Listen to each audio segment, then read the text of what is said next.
In today's video, I want to talk about the 10 movies that surprised me the most this year. I'm talking movies where you thought they were going to be terrible, but they ended up being pretty good. Or movies you were all but certain going to love, but you just did not like at all. Or the type of movie you go into it and you think it's going to be one thing and your expectations were way off. The movie's just completely different for better or worse. I've already done full reviews on all of these movies if you want to check those out. This is going to be an overview of them. Comment down below. Let me know what movies shocked you. What movies did you think were going to be great, but they sucked? What movies did you think were going to be terrible, but you really enjoyed them? So going back through my list of the movies I watched this year, these were the 10 that stood out the most to me. Enjoy.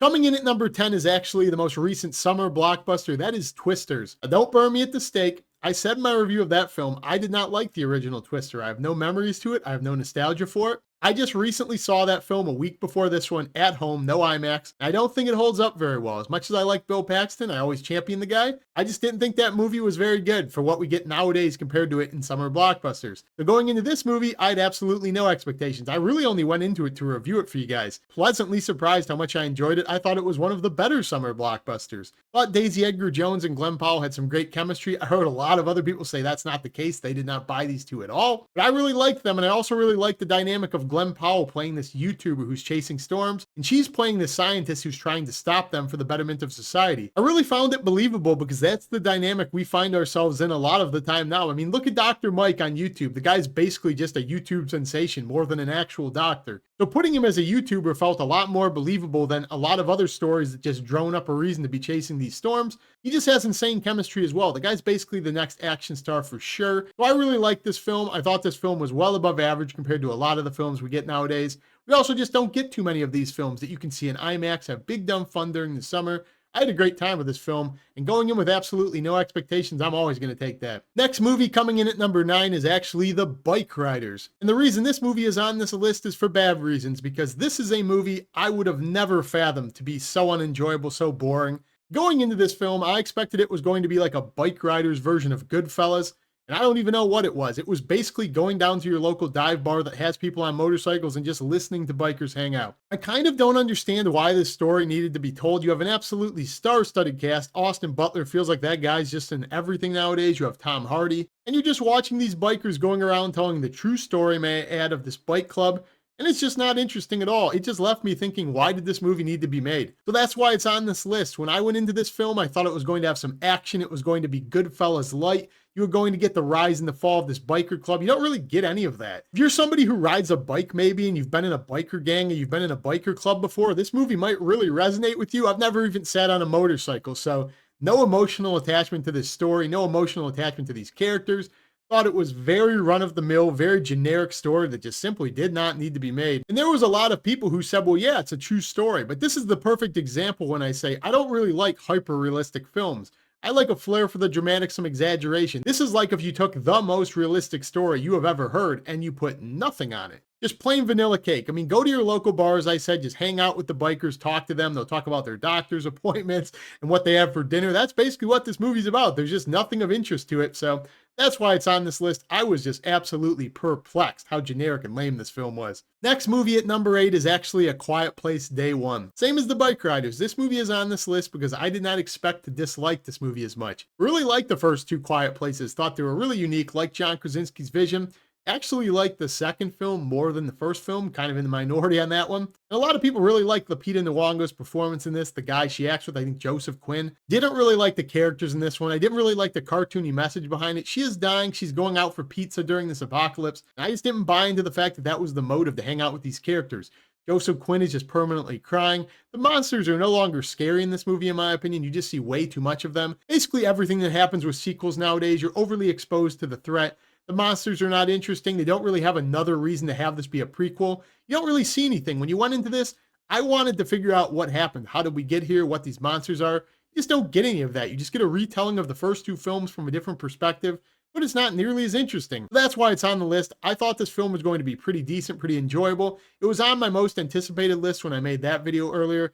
And yeah, huge swing and a miss. This is one of the most boring movies of the year, in my opinion. Ahead of that at number 7, and we're back to the good terms, that's Monkey Man. Pleasantly surprised with this film. When they were doing teasers and trailers and just leaking things from it years ago, I saw this picture of Dev Patel in the monkey mask, and it was directed or produced by Jordan Peele. and I thought it looked beyond stupid. Watching this guy in a suit with a monkey mask, I was like, are we going to really watch a wrestling movie or something with this guy beating people up, John Wick in a monkey mask? But I was really floored with how much heart this movie has. That's what really makes this movie stand out to me. I thought Monkey Man was a well above average action film that is just so rewatchable because it feels so much different than everything we get. We get a lot of John Wick clones, a lot of Jason Statham movies. I just really enjoyed learning the lore of this movie. I love Dev Patel's character. I love the way he acted it. I love the world building of this in the slums of India. I thought it looked absolutely beautiful.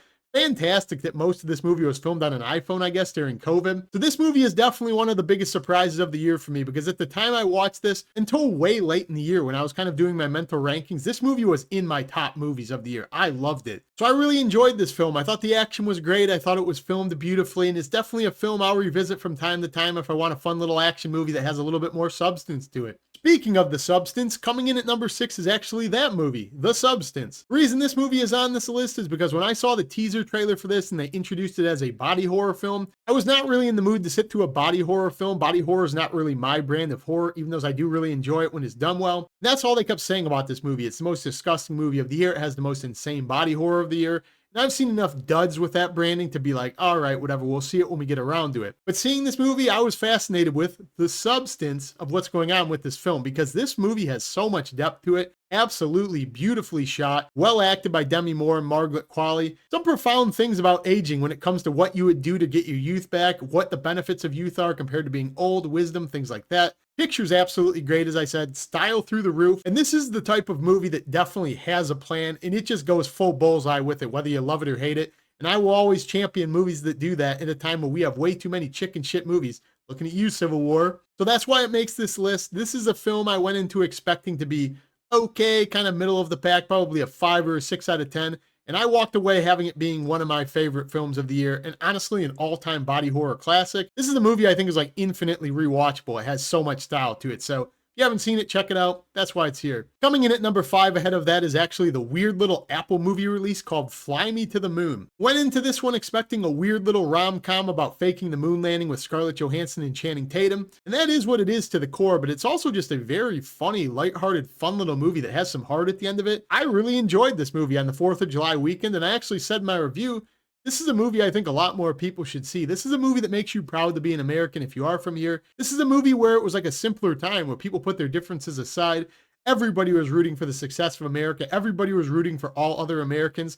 It was just a feel-good little rom-com tale that I did not expect anything out of. And they said it was an Apple TV movie that came to theaters. Expected exactly that, a straight-to-streaming movie. Don't think that's the case. I think this movie's a lot better than that. The chemistry between the two leads is undeniable. Channing Tatum, Scarlett Johansson, both great.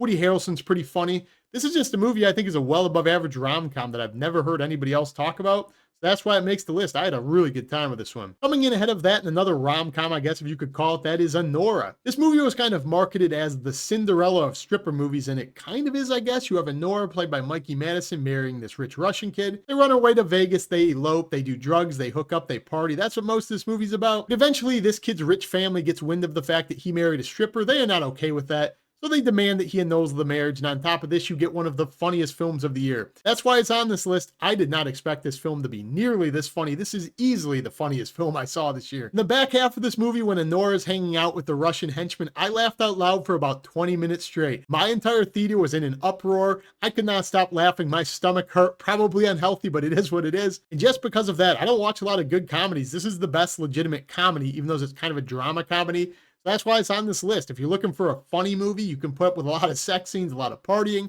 check out Anora. You will be surprised at how much you laugh. I guarantee it. Next movie on the list, coming in at number 3, is the most recent Christmas flub hated by critics. That is Reb 1. Now, when I did my review of this film, I actually looked up the ratings afterwards because I was like, why does everybody hate this film on Twitter and YouTube? And not surprisingly, the critics hate this film, not the audience. Most audience members really like this film, I guess. In this film, you have The Rock and Chris Evans. They team up to save Christmas.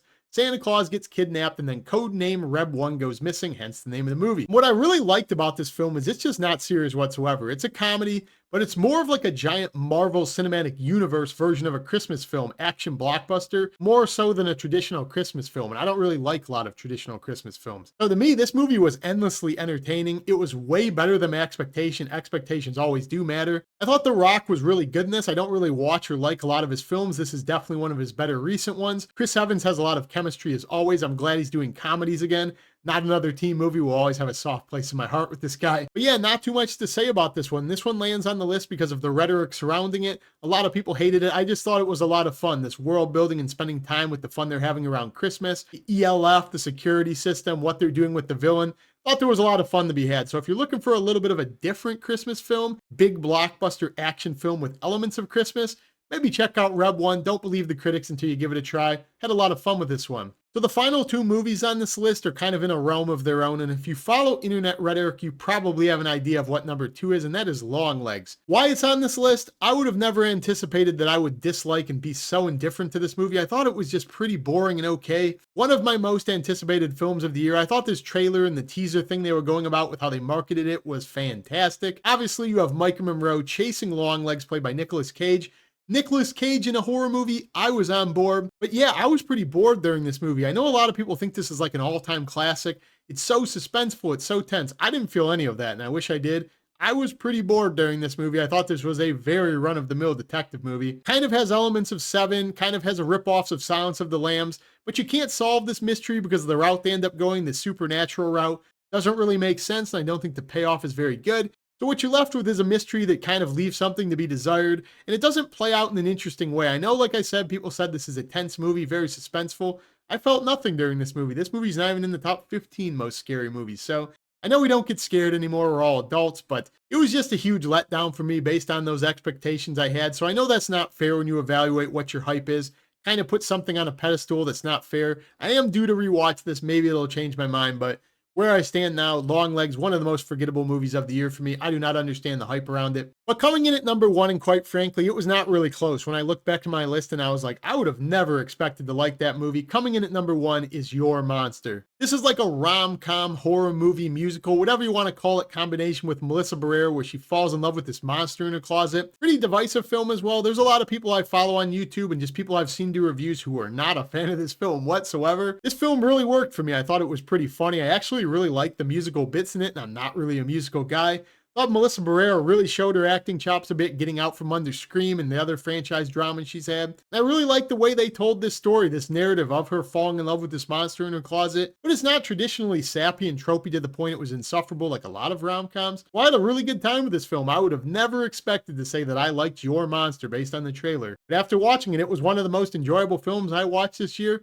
That's why it comes in at number 1. If you haven't heard of it, you haven't seen it, check it out. Might like it. But there you have it. That's my list of the 10 biggest surprises of the year. As I said, comment down below. Let me know if you agree, disagree. Give me your list. I'm really curious what movies kind of threw people for a loop.